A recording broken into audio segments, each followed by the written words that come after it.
Hello there guys, welcome back to Younes Talks Football. Welcome back to a brand new video. I hope all of you are doing well. You're getting a double upload today. I didn't expect to do a double upload, but this is pretty much an emergency sort of video. You have to release something when something like this happens. Yesterday I gave you a Chelsea fan's view in relation to Nuno, Tottenham, what was going on. Today I'm giving you another one because Nuno Espirito Santo has been sacked. I called it. I think we all called it. I think we all just said, look, he's got to go. It's as simple as that. Yes, he shouldn't have got the job in the first place, but now 4 months in, he's had the job. Clearly, we all knew this wasn't going to work. It hasn't worked, and Tottenham have taken action. Now, that's not the real focus here. That's not. The real focus is who they're going to bring in. That's why I'm doing this video, because we have more news now. Yes, Santo's been sacked. Nuno out the door. See you later. Didn't work. He shouldn't have got the job in the first place. But now, Tottenham are about to get the guy who they couldn't get 4 months ago.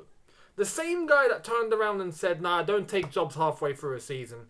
I don't take jobs so close to the beginning of a season. Well, I don't think he was offered enough money. That was for sure. He definitely wasn't offered enough.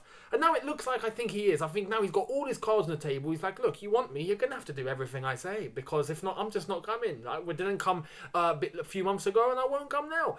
And I think Tottenham have caved. And Tottenham are about to get Antonio Conte as their new manager. This is where I'm bringing a Chelsea fan's view. Because we are more than involved in this. 100%. Antonio Conte. What is it with Tottenham and their fascination of Chelsea managers? AVB, Mourinho, now Conte. Guaranteed when all this goes wrong, you're going to go and get Sarri, aren't you, Spurs? Sarri's next in line, you know? And if Thomas Tuchel doesn't end up staying at Chelsea for much longer, after that you're probably going to try and get him. Look, here's the thing. Yeah. Oh, actually, no, you got to get Lampard first. Yeah, that definitely won't happen. But anyway, Antonio Conte coming in to Tottenham Hotspur.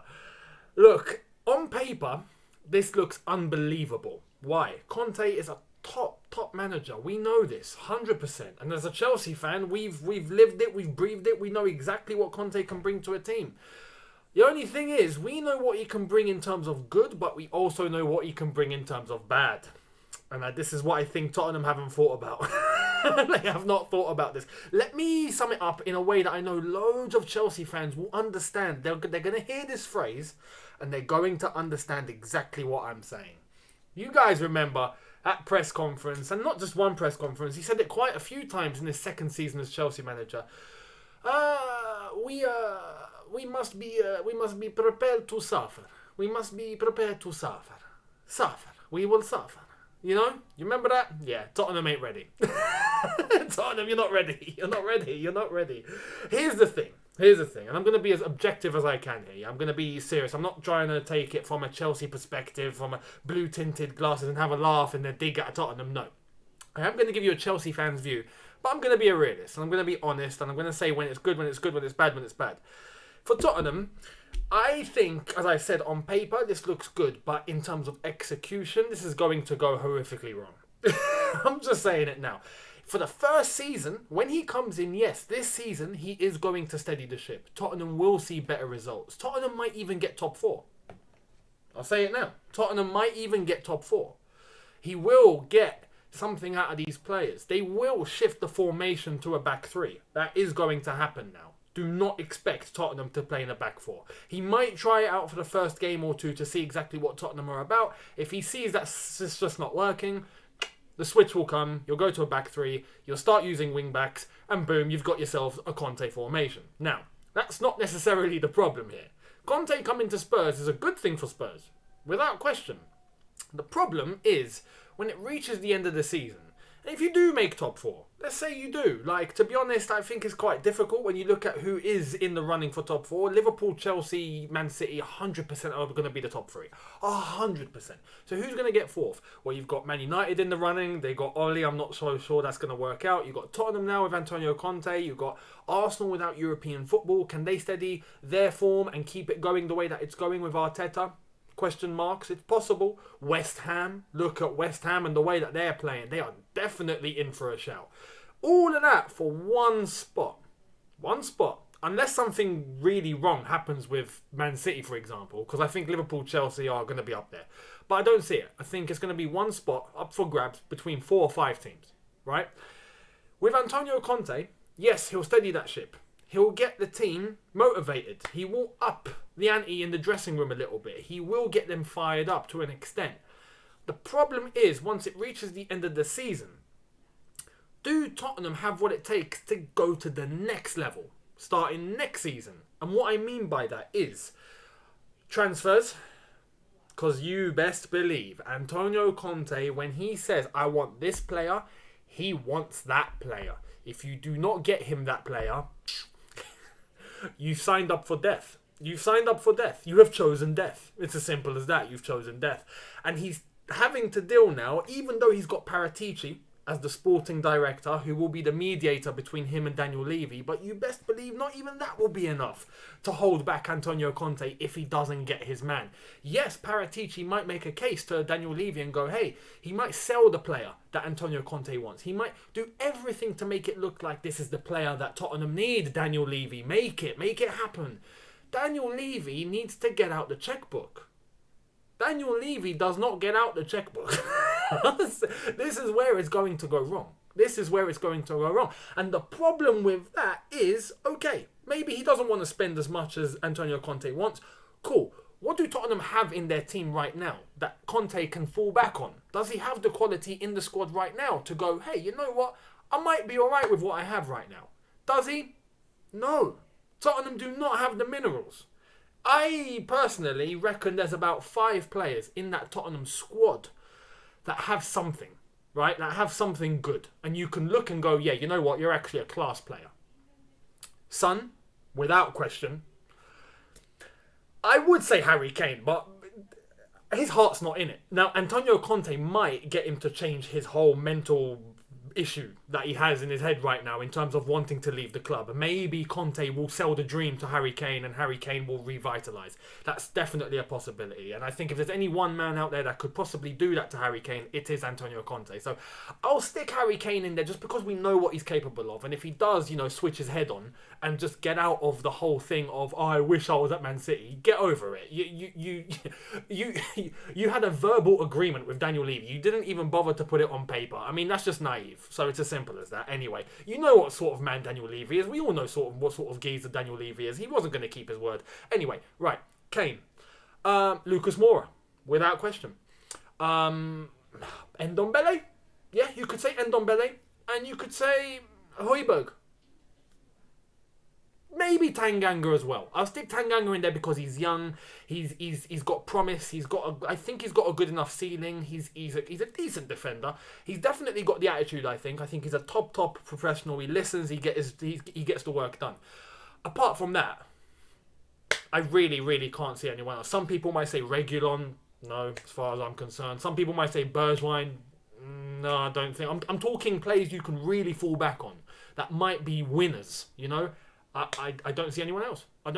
So Antonio Conte is going to look at that squad and go, this needs major surgery. This whole squad needs surgery. I do not have enough to go and win trophies with this team. Daniel Levy, I'm going to need your checkbook, mate.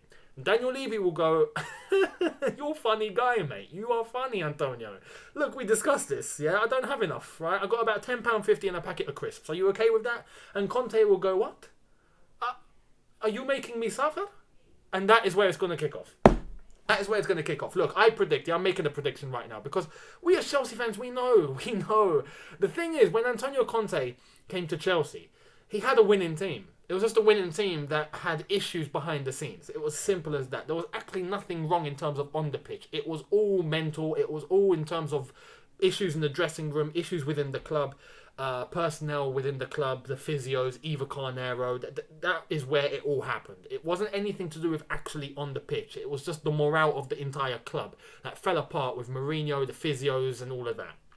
Once Antonio Conte came in, he managed to make one tactical switch, get everyone motivated, and those winners that won the title with Mourinho eventually did the same with Antonio Conte. With a few additions like a Marcos Alonso, for example, and an Antonio Rudiger. Was Antonio Rudiger there? No, he wasn't. He won the FA Cup. But anyway, those sort of additions that he made that came in helped. Now, that was the first season. The second season, it all went wrong. Why? Because Antonio Conte went to the board and went, "Yo, I'm gonna need some signings. Yeah, I'm gonna need to up. I'm gonna need to up what we have right now. I'm gonna want Alexandro. I'm going to want." He asked for some other players. Who did he get? He got Zappacosta instead. Um, he got all sorts of signings where we looked at and went, "What?" I mean, we even signed Michael Hector. I don't want to even remember that transfer window because that was shocking. That was absolutely shocking. That's why Antonio Conte lost his mind. Has started clashing with the club, ended up getting sacked. Then there was the whole thing about compensation. Then he took the club to court and then won. He won. He won. So look, with Spurs, he's going to go to Levy at some point at the end of the season, going into the summer window, maybe even the January window, because it's clear to see that this Tottenham team are not good enough, right? No matter what manager walks in, the levels in this team are just not good enough. As I've said, top 4, possibly. Anything more? Hell no. Hell no. This is why I'm not worried. I'm looking at this going, I'm not worried. Yeah, they're going to get Conte. Cool. It'd be nice to see him again. We face Tottenham on the 22nd of Jan. Looking forward to it. I'm not concerned. I'm really not concerned. The way we're playing with Tuchel right now is unbelievable. I am not concerned with what Conte is going to bring to Spurs because I can already see, and we can already see from a Chelsea point of view, this is going to fall apart down the line. January, transfer window, maybe Conte might take it a bit easy because it's January and we all know it's hard to get players. In the summer, if Levy does not get Conte what he wants, it's a wrap. And I think that's what's going to happen because we all know what Daniel Levy's like. He's not going to fork out 200 million. He is just not going to do that. He is going to go for the plan Bs and the plan Cs and to try and save a little quid, try and save a little bob here and there. That is not Antonio Conte. Conte wants his man. You do not do it, he is going to switch on you. You have signed up and as I've said, you've chosen death. It's as simple as that. It's going to happen. You best believe my prediction. This time next year, Conte will be losing his job. That's my prediction. That's why I'm not worried. I'm not concerned about Conte going to Spurs. And this is why I just don't see it working in the long run. Yes, this season, top 4, Champions League football, definitely a possibility. Definitely a possibility. But anything more than that, trophies? No. No. Why? Spurs do not have the minerals. If Spurs want real change at that club, you need to change who's upstairs. It's as simple as that. You need to change who's upstairs. It's different when Conte came to Chelsea. We had that personnel at the top already. It was just a clash of ideas. Roman cares about the club. We know this. Enick does not care about Spurs. Daniel Levy does not care about Spurs. We have Marina and everyone at board level now. Petr Cech involved in the boardroom now, even though he's not a board member, but he's involved in around that environment. We have good minds in and around that environment to go and get good business done and to help the team. And we are reaping the rewards right now with a coach like Thomas Tuchel that knows what he's doing. Conte, another thing that I want to point out. Spurs fans are dying to see champagne football. This is what I've heard, right? If you're a Spurs fan, let me know in the comments. Are you dying to see a nice breed of football? You want to see your team play well, yeah? Because you've been through Poch, where that was quite good up until the Champions League final, and then it went a bit downhill and then he got sacked. Then you got Mourinho in and you called that fossil football. And then you got Nuno in and you've called that ultra fossil football. I've seen some Spurs fans ask for Mourinho back because that's how bad it was with Nuno. And now you're getting Conte. Let me tell you this, from a Chelsea perspective, you are not going to get champagne football with Antonio Conte. It's not going to happen. You best believe it now. Do not put your hopes up and think, oh, we're going to play such a great expansive brand of football. You are not. You're going to be very defensive. You're going to be very reserved. You're going to be very counter-attacking. Let me tell you this, very counter-attacking. Now, do Spurs have the players to counter-attack right now effectively? I can only look at Son, Moura, and if Kane gets his head out of his backside. That is all I can see right now. Do Spurs have wing-backs? That's another question, because he's going to go to that formation. You're going to need effective wing-backs. Without effective wing-backs, Conte's formation becomes void. His system becomes void. Can Reguilon play as a wing-back? Maybe. Can Tanganga play as a wing-back? Maybe. We'll wait and see. Does Bergwijn get adapted to a wing-back rather than a winger? Maybe. We'll wait and see. But all those things need to be answered. That's not going to be answered just like that. All of a sudden, Spurs are winning games left, right and centre. No, that's going to take time. And then it will reach the summer window, as I've said, where Conte will demand names to come in and, bring in new signings and try and up it. And that's where I think the clash is going to happen. And when he doesn't get what he wants, he's going to flip. He's going to turn on Levy. It's going to get toxic. And this time next year, in about October, November, where results begin to go down, that is where I think Conte is going to lose his job. And then he'll take his compensation because he's been offered an 18-month contract or a 2-year deal. I've read 18 months. So you can already see Daniel Levy isn't so sure. Enik, whoever's in charge, isn't so sure right now and thinking, let's try and get this on a short-term deal. Conte probably knows that as well. He knows he has to sign up for it if he wants to work. And he'll probably just take his money and go. Simple as that. But that's my prediction. Let me know your prediction in the comment section below. I'm looking forward to Thomas Tuchel's Chelsea versus Antonio Conte's Tottenham at the Bridge, 22nd of January 2022. Oh, that's going to be lovely. You know what it reminds me of? It reminds me of Conte's Chelsea facing Mourinho's United, when Mourinho left Chelsea and ended up at United. And what happened? We beat them 4-0. I have to say, with Tuchel's Chelsea, Conte's Spurs coming to the Bridge, we might see a similar result. Now, that's just me with my Chelsea tinted glasses on anyway. I'm not gonna say that's my honest opinion. It's probably not. I think it'll be a bit tighter than that. But I do still think we are levels above. And there's major surgery needed with this squad. Will Daniel Levy accept to spend with and for Antonio Conte?